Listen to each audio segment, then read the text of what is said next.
Hi, this is Scott Garibay, and today we're going to talk about Dungeons and Dragons, and we're going to talk about Space Marines, Warhammer 40K coming straight up into your Dungeons and Dragons world. Okay, so the connection here, how is Warhammer 40K being added to Dungeons and Dragons? Forgotten Realms, Adventures in Forgotten Realms, is a set within Magic the Gathering. It's literally on the same, the Planeswalkers walk from Forgotten Realms straight to Dominaria, and Dominaria, you can reach every single thing that is connected. You can reach any of the connected worlds there, right? And so you can reach any of the connected worlds. Dominaria connects to everything that's ever had a magic card printed for it. And so Warhammer 40K is coming to Magic the Gathering. Everything in Magic the Gathering is correct. It's directly connected to Dominaria, in my humble opinion. Hence, Warhammer 40K is coming to Dungeons and Dragons, right? So, what do you do with this? It's incredibly exciting, right? So, the first thing that I want to explain is, how do you bring a Space Marine into Forgotten Realms, right? That's going to be challenging. Well, I will tell you right now, there is a very distinct path to do this, and you need to be incredibly careful when you do this. And the reality is, what you need to understand is a single Space Marine, a Space Wolf, let's say one Space Wolf, right? When you bring Warhammer 40K in, you need to be very careful to bring it in with the most smallest eyedropper, right? You will add one, and this is the best path forward. You will add one Space Wolf to Forgotten Realms, right? Just set them down in the middle of Mount Hotenow, right between Neverwinter. It's up on the top of the Neverwinter woods. The city of Neverwinter is a little to the east, a little to the west, and then Waterdeep is over on to the east, right? And also, so it really is it's pretty amazing. So basically, you want to drop one Space Wolf in the Hotenow. Now, first of all, he's going to be incredibly comfortable because the dwarves there in the mountain itself are going to receive him extremely well. What could go, that's peanut butter and chocolate, right? Mount Hotenow dwarves are going to be extremely welcoming to a Space Wolf Space Marine, right?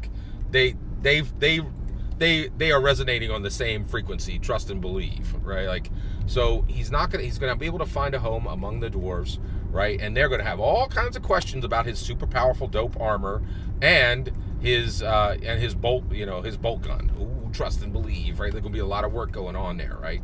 So how are you going to introduce this? Well, at some point, right, something's going to end up attacking that Space Wolf, and he's going to call down an orbital strike on Mount Hotenow. That's gonna cause a problem with the dwarves. You're not wrong. And Mount Hotenow is going to be cut in half, right? And so essentially, your introduction for your player characters to the first Space Marine showing up on Forgotten Realms is going to be Mount Hotenow being cut in half by an orbital strike called in from one of his ships in order. Oh my gosh, and then, right, then there's going to be a battle, and your player character is going to be right in the middle of it, right? So, Acererak, I don't think you need to bring in Vecna at this point, right? But, your array of dragons, your chromatic dragons, right? Not your metallics, but your chromatic dragons.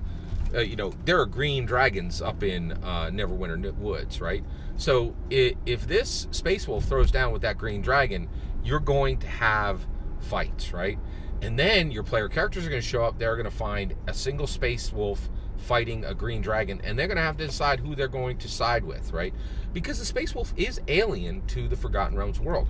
Do they take out this alien force that's shown up here and is now using, incredibly strong, technology, which they don't really understand and might be very frightening to them? Or are they going to side with that Space Wolf and help him defeat a green dragon, which they know to be evil, right? Typically, yeah, right. And so you're going to have that right away, and then get this. Oh boy, the drop ships, right? Like the drop pods from Warhammer 40K. You can have Space Marines dropping in.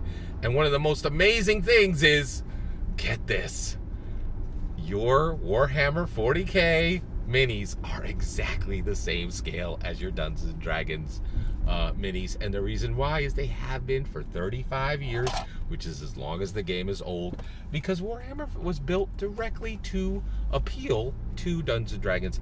And the great thing about Wizards Presents is the peanut butter and the chocolate get pushed together, right?